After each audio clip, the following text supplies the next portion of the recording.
మెదక్ జిల్లా శివంపేట మండల కేంద్రంలోని శివసేన యూత్ ఆధ్వర్యంలో నిర్వహించిన వినాయక నిమజ్జన కార్యక్రమాన్ని మాజీ జెడ్పీటీసీ పబ్బ మహేష్ గుప్తా సమక్షంలో ఎమ్మెల్యే సునీత లక్ష్మారెడ్డి ప్రారంభించారు.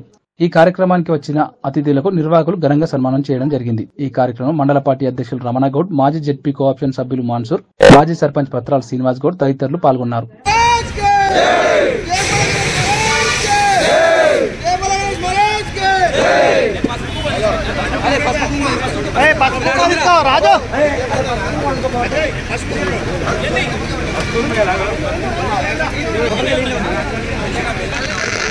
యాదగౌడు నయం బాకి రారి నయం బాకి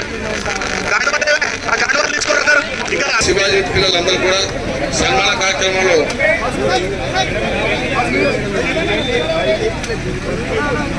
ఈ యొక్క నిమజ్జనానికి పిలువగానే శైలి వచ్చిన వివిధ నాయకులకు అందరికీ కూడా